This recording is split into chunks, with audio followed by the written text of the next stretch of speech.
सच में मुझे बहुत रोना आ रहा है ये सोच के कि पता नहीं मेरे साथ क्या होता है, ये मुझे नहीं पता है। लेकिन इतना मैं ज़रूर जानती हूँ कि एक बड़े फ्रॉड से मैं बच गई हूँ, नहीं तो पता नहीं क्या होता मेरे साथ में, नहीं मुझे पता है।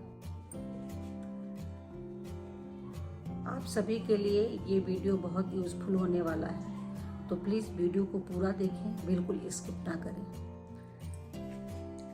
हेलो एवरीवन, आई होप आप सब अपने घर में बहुत अच्छे होंगे। मैं भी बहुत अच्छी हूँ और आज मैं अपने ब्लॉग के माध्यम से आप सभी लोगों को, अपनी सभी बहनों को एक जानकारी देना चाहूँगी। आप लोग इसको प्लीज़ पूरा वीडियो देखिएगा, स्किप मत करिएगा। और हमारी जैसी बहुत सी ऐसी महिलाएं हैं जो घर में रह के काम करती हैं।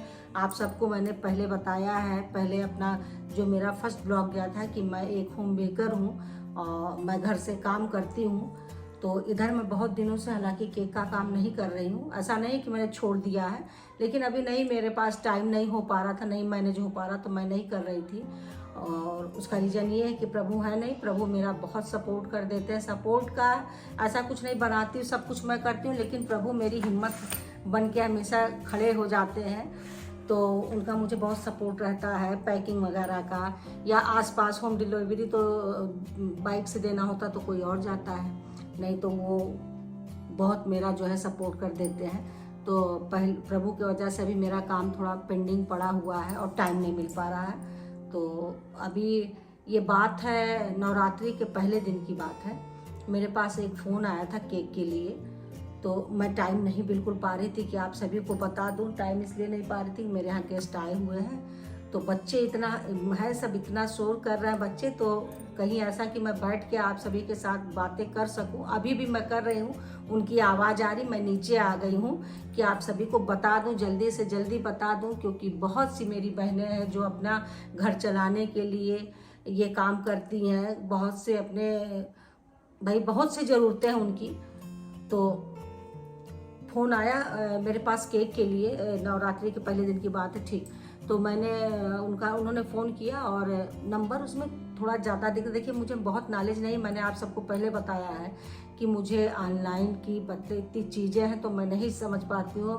मेरा बच्चा सपोर्ट कर देता है, कभी प्रभु रहते तो प्रभु कुछ बता देते हैं, ऐसे सब लोग बता देते हैं। मैं चीज़ें नहीं इतना समझती हूँ, मैं काम करती हूँ, मैं अपने काम पर फोकस करती हूँ। मेरा बस होता है कि मैं अपने काम को करूं, बाकी चीज़ें अगर ज़रूरत पड़ती है लोग से पूछती हूँ तो समय बता देते हैं। तो ऑनलाइन चीज़ें मैं जल्दी करती नहीं हूँ इसी वजह से। तो था क्या कि फ़ोन आया मेरे पास और मैं जब फ़ोन मैंने उनका पिक किया तो बोला, हेलो दीदी। मैंने कहा हाँ हेलो। मैंने कहा ऐसे कौन बोल रहा है कि हेलो दीदी। मैंने कहा हाँ बताएं। तो उन्होंने बोला कि जो है दीदी मुझे केक चाहिए। तो अब अचानक से आपके पास ऐसे फ़ोन, मैंने कहा कि कौन बोल रहे हैं आप। तो कहा कि बस दीदी मैंने आपको केक के लिए फ़ोन किया है। तो तुरंत मेरे दिमाग में आया कि मतलब ऐसे नंबर कहाँ से आपको मिल गया। तो मैंने उनसे पूछा कि आपको मेरा नंबर कहाँ से मिला भैया। तो उन्होंने बोला इंस्टाग्राम से। तो इंस्टाग्राम पे मैंने अपना नंबर डाल रखा है, तो चलिए ठीक है, नंबर उन्होंने ले लिया।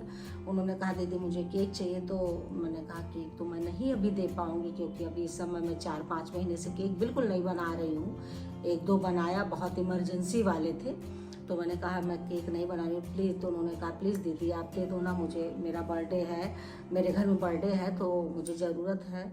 तो मैंने कहा कि भैया मैं अभी नहीं काम कर रही हूँ तो नहीं दे पाऊँगी, मेरा फास्ट भी है, नवरात्रि चल रहा है, पूजा चल रहा है, तो नहीं हो पाएगा। लेकिन इतना रिक्वेस्ट करने लगे वो, तो मैंने कहा कि अच्छा मुझे आप आधा घंटा टाइम दो, मैं बताती हूँ आपको।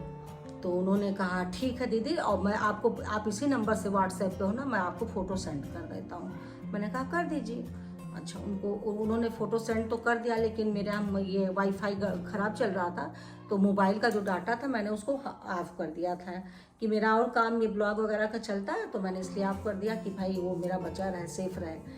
तो उसके बाद जैसे मैं भूल गई थी, 10-15 मिनट बाद मैंने जैसे जो है वो उसको ऑन किया, मैसेज देखा, मैसेज ओपन किया तो केक का फ़ोटो, उस पर केक, कौन सा केक चाहिए था, 2.5 केजी का केक, छोटा मोटा केक नहीं था, 2.5 केजी का केक था, चॉकलेट केक था।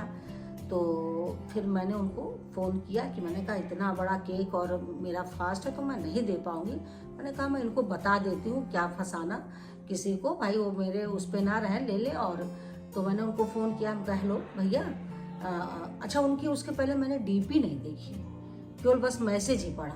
तो मैंने उनको बोला भैया और जो है ये आपका केक 2.5 kg का है तो मैं नहीं दे पाऊँगी अभी, और कस्टमाइज केक है आपका तो, और मुझे मार्केट में भी नहीं जा पाऊँगी, मुझे सामान और मेरे यहाँ कोई है भी नहीं कि जिसको भेज के मैं मंगा लूँ। तो नहीं दीदी दे दो, दीदी दे दो, और जो है आप ऐसा करो कि मैं वो प्रिंट आउट निकलवा के मैं लगवा लूँगा। उन्होंने जब इतना कहा तो मुझे थोड़ा सा डाउट होने लगा कि ऐसा क्या है मार्केट में। मैंने कहा कि अच्छा आप रहते कहाँ हो? उन्होंने कहा ठीक मेरा लोकेशन बताया, सहारा स्टेट रोड।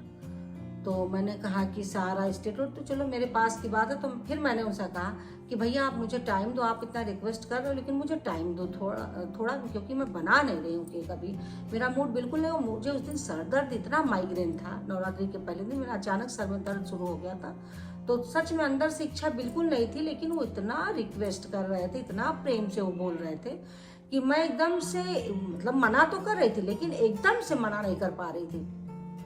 फिर मैंने बोला कि आप मुझे फिर आधा घंटा टाइम दो, फिर मत प्लीज़ दीदी आप बता दो ना मुझे। तो मैंने कहा भैया आप मार्केट में हो, ऐसा नहीं है कि मेरा ही केक, आप कभी मेरा केक खाए हो? तो कहा नहीं। मैंने कहा फिर आप ले लो मार्केट से, और यहाँ तो पूरा सहारा स्टेट रोड पे कई बेकरी, आप कहीं से ले लो। तो कोई जरूर नहीं दीदी आप दे दो। मैंने कहा अच्छा फिर मुझे आधा घंटा आप टाइम दो, मैं देखती हूँ बना पाऊँगी कि नहीं बना पाऊँगी। फिर मैंने उनसे टाइम लिया। टाइम लेने के बाद इतने देर में मेरी बेटी है, बहन की बेटी है, उसका फ़ोन आ गया। उसका फ़ोन आ गया तो मैंने खोला, मैंने कहा ये केक का ऑर्डर आया और बहुत वो रिक्वेस्ट कर रहा है, बहुत ज़्यादा कर रहा है। मना तो किया है लेकिन वो बहुत ज़्यादा कर रहा है, क्या करूँ मुझे समझ में नहीं आ रहा। और बात करते करते मैंने मोबाइल वो खोल दिया तो मैंने देखा उसमें डीपी आर्मी का, वो जो पहने थे उनकी डीपी लगी थी, आर्मी के थे पूरे, वो ड्रेस में थे अपने। उसके बाद मैंने कहा ये तो कोई बेटा आर्मी के हैं, उन्होंने मांगा है और मुझे समझ में नहीं आ रहा क्या करूं। थोड़ा सा मुझे मतलब घबराहट सी भी हुई कि इतना वो रिक्वेस्ट कर रहे हैं, मैं मना कर रही हूँ। तो मैंने फिर कहा कि अच्छा रुको मैं इनको कॉल करती हूँ और देखती हूँ। तो तब तक उसने कहा कि क्या आर्मी के हैं? तो हम कहे हाँ, हमने उनसे बोला हाँ। तो कह रहे अरे इस तरह से मौसी देख लेना, और थोड़ा सा मैं देखी थी, कहीं उसने देख रखा था, मुझे याद नहीं उस समय क्या बोला, क्योंकि मेरे सर में दर्द था तो मेरा दिमाग बहुत ज़्यादा काम नहीं करता है जब मुझे माइग्रेन होता है। तो उसने कहा कि जो है हाँ ठीक मैं भूल गई, उसके पहले मैं जब इतना वो रिक्वेस्ट करने, मैंने विशाल से कही थी विशाल कहीं मेरा पोपट तो नहीं करेगा इंसान, क्योंकि उसके पहले मुझे नहीं पता था ये आर्मी के है, और मैं पहले जान लेती कि आर्मी के तो उनके बारे में तो मैं ऐसा सोच ही नहीं सकती थी कि जो व्यक्ति पूरे देश के लिए खड़ा है तो एक केक की बात है मैं तुरंत कह देती कि हाँ मैं दे दूँगी आपको केक। तो मैं नहीं देख ही नहीं पाई थी। तब तक उसने कहा कि बेटा, उसने कहा कि मौसी इस तरह से फ्रॉड भी थोड़ा हो रहा है और एक कहीं देख रखा था उसने। मैंने कहा अच्छा ठीक है रखो, चलो मैं देखती हूँ। मैंने उसका फ़ोन कट कर दिया वहीं पे, और फिर मैं उनका फ़ोन फिर जब आया तो मैं उनसे सर करके मैं बात करने लगी। भाई आर्मी के थे, और जबकि उनके फ़ोटो से उनका जो आवाज़ वगैरह कुछ भी मैच नहीं कर रहा था, कुछ भी नहीं मैच कर रहा था। मेरी भी उम्र हो रही है, मुझे भी अनुभव है कुछ चीज़ों का, तो हो ही गया इतना, तो मैं दुनियादारी सीख ही गई हूँ। तो मुझे बिल्कुल नहीं मतलब मैच तो नहीं कर रहा था, लेकिन फिर भी डीपी देख कर मैंने सर बड़े रिस्पेक्ट से उनसे बात किया। लेकिन मेरा अंदर से आत्मा बिल्कुल नहीं कर रहा था कि मैं इनका केक बनाऊं, और मुझे ये नहीं पता था ये मेरे साथ किस तरह की चीट करेंगे। लेकिन था तो ये कुछ तो मेरा मतलब मेरे साथ कुछ चीट करने वाले हैं, कुछ भी फ्रॉड होगा। क्या होगा ये मुझे बिल्कुल आइडिया नहीं था। बस मैं ये सोच रही थी कि ये मुझे ऑर्डर देंगे, बड़ा केक 2.5 kg का केक, और फिर ये मेरा ऑर्डर रिसीव नहीं करेंगे, क्योंकि इन्होंने कहा कि मैंने कहा कि मैं होम डिलीवरी देती हूँ। उन्होंने तुरंत मना कर दिया, नहीं आपको होम डिलीवरी नहीं देना, मैं पिक कर लूँगा। फिर मैंने कहा कि मेरा फ्री होम डिलीवरी आप क्यों नहीं लेंगे, मैं आपको भेज दूँगी। बोला नहीं मैं पिक कर लूँगा। तब वहीं से मुझे डाउट होना, फिर मेरा डाउट पूरा एक में बदल गया। फिर मैंने सोचा मैं भी इनके साथ थोड़ा खेल खेलती हूँ। फिर मैंने इनको मैसेज किया, फिर मैंने इनको दोबारा फ़ोन किया, इनका नंबर लगना बंद हो गया। फिर इन्होंने कहा मैसेज पे मैसेज मैं डाल दूँगी, इनका फ़ोटो भी डालूँगी, और इनसे मेरी जो भी चैटिंग हुई है जितनी, मैं उसको ज़रूर डालूँगी। आप लोग देखिएगा, और जो भी महिलाएं हमारे जैसे घर में बैठ के काम करती हैं वो सतर्क हो जाएं, क्योंकि हम अपने लिए, अपने बच्चों के लिए, अपने परिवार के लिए सब कुछ करते हैं, तो हमारे लिए पैसे का वैल्यू बहुत ज़्यादा है। हमारे साथ 2000, 4000, 5000 की भी चीटिंग, ईमानदारी से हम किसी को देते हमें नहीं खलता, लेकिन हमें कोई चीट करके 1 रुपये भी ले जाता तो हमें बहुत खलता है। तो मैं शायद अपने सूझबूझ से बच गई, और आगे क्या होता मैं नहीं जानती। मेरे साथ सर दर्द ना होता है, या उनका डीपी मैं पहले देख लेती तो शायद वही वाली मतलब बात वही ना कि आर्मी के थे तो भाई कैसे, और शायद एड्रेस वगैरह मैंने तुरंत, फिर उनसे बात हुई, उसके बाद उनका नंबर नहीं लग रहा था। फिर उन्होंने व्हाट्सएप पे ही बोला है, कुछ चीज़ें याद है मुझे, कुछ ही नहीं, क्योंकि 2 दिन हो रहा है। तो मैंने उसी समय मैंने सोच लिया केक तो मैं नहीं बनाने वाली हूँ, केक मैं बनाऊंगी नहीं, लेकिन थोड़ा सा मैं इनके साथ देखती हूँ क्या किया जा सकता है। तो मैंने अपने हस्बैंड को फ़ोन किया, वो थे नहीं। मैंने कहा इस तरह से मेरे पास एक फ़ोन आया है और अब मैं नंबर लगा रही हूँ, सारी बात मैंने उनको बता दी, अब नंबर लगा रही हूँ। इन्होंने कहा छोड़ दो, जाने दो, मत कुछ करो। मैंने कहा नहीं, पूछती हूँ, देखिए ये मतलब क्या करना चाहते हैं आखिर, क्योंकि मैंने कुछ इसके पहले देखा सुना नहीं था, तो मुझे बिल्कुल आइडिया नहीं था। तो मैंने उनको मैसेज किया, मैंने कहा इनको कुछ भी रेट में बोल देती हूँ। उसी बेटी से मेरी बात हुई, मैंने सोचा इनको कुछ भी रेट भेज देती हूँ, देखती हूँ कि भाई ये कुछ कम ज़्यादा करा रहे हैं कि ये। तो मैंने कहा कि उस पर मैंने डाला कि आपका 2.5 kg 3000 का पड़ेगा। उन्होंने तुरंत डन, 1 सेकंड नहीं लगा, तुरंत डन। मतलब वो ऑनलाइन बैठे थे, नंबर उनका नहीं लग रहा था, उसी नंबर से उन्होंने डन किया और लिखा उस पर कि मैं 5 बजे पिक करने आऊँगा। तो मैं भी बोली कि मैं होम डिलीवरी देती हूँ, आप अपना एड्रेस दे दो। और मान नहीं रहे तो मैंने बहाना बनाया, मैंने कहा मुझे सत्संग में जाना है तो मैं दूंगी तो होम डिलीवरी, और आप एड्रेस। उन्होंने डाला CSD आर्मी कैंटीन ऑफिस, इस तरह से करके मैं डाल दूंगी, आप देख लीजिएगा। अगर मैं कहीं भूल रही हूँ तो प्लीज़ मुझे माफ़ करिएगा। तो मैंने तुरंत गूगल पे डाला कि ये सहारा स्टेट रोड पे ये ऑफिस कहाँ है, कहीं कुछ नहीं, ऐसा कोई, ऐसे तो मुझे इतना पता था इधर कोई आर्मी कैंटीन ऑफिस नहीं है। फिर भी मैंने कहा भाई मैं आजकल निकलती कम हूँ, जब से कोरोना वाला चक्कर हुआ मेरा निकलना इधर बहुत कम हो गया, तो हो सकता है कुछ ऐसी चीज़ें हो गई हूँ जो मुझे नहीं पता है। मैंने किसी से बात नहीं किया, मैंने गूगल पे डाला, कहीं कुछ नहीं था। मैं समझ गई पूरा फ्रॉड है। मैंने केक नहीं बनाया और तुरंत के तुरंत उनको मैंने ब्लॉक कर दिया।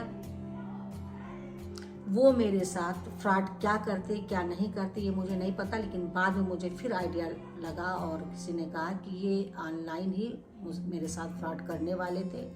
पैसे को लेकर केक लेते नहीं, ये पैसे कहते कि आप अपना वो दो, क्योंकि फिर मैंने कई देखा कि इस तरह से लोगों के साथ फ्रॉड हुआ। आप सबने देखा है नहीं देखा है, फिर मैंने देखा, मेरी बेटी ने भेजा कि ये देखो मौसी इन्होंने डाला है, और कोई आदमी, और ये पता नहीं कहाँ से फ़ोटो निकाल ले रहे हैं, दूसरे की डीपी लगा दे रहे हैं, अगले इंसान को भी बदनाम कर रहे हैं, किसी के अहदे का इस्तेमाल करके, किसी के पोस्ट का इस्तेमाल करके। प्लीज़ ऐसा नहीं करें, आप लोग मेहनत करें, हम लोग भी मेहनत कर ही रहे हैं, आप लोग भी मेहनत करें, मत करें।